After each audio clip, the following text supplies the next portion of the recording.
بسم اللہ الرحمن الرحیم۔ السلام علیکم ورحمۃ اللہ وبرکاتہ۔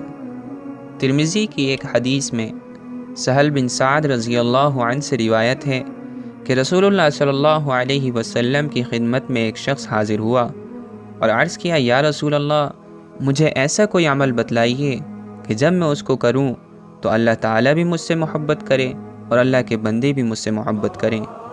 آپ نے فرمایا کہ دنیا کی طرف سے اعراض اور بے رخی اختیار کر لو تو اللہ تعالیٰ تم سے محبت کرنے لگے گا، اور جو مال و جاہ لوگوں کے پاس ہے اس سے اعراض اور بے رخی اختیار کر لو تو اللہ کے بندے بھی تم سے محبت کرنے لگیں گے۔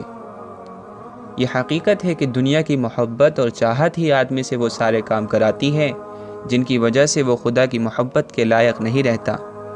اس لیے اللہ کی محبت حاصل کرنے کی راہ یہی ہے کہ دنیا کی چاہت اور رغبت دل میں نہ رہے۔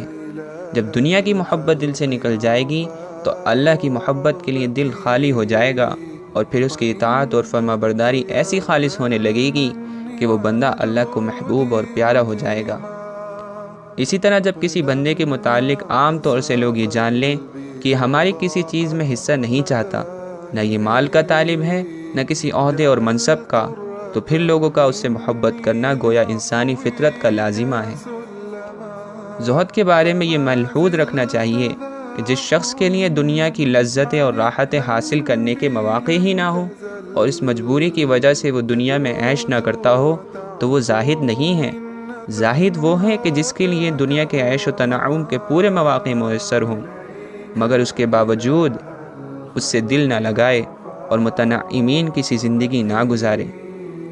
کسی شخص نے حضرت عبداللہ بن مبارک کو زاہد کہہ کر پکارا۔ انہوں نے فرمایا کہ زاہد تو عمر بن عبدالعزیز تھے کہ خلیفہ وقت ہونے کی وجہ سے دنیا گویا ان کے قدموں میں تھی، لیکن انہوں نے اس سے حصہ نہیں لیا۔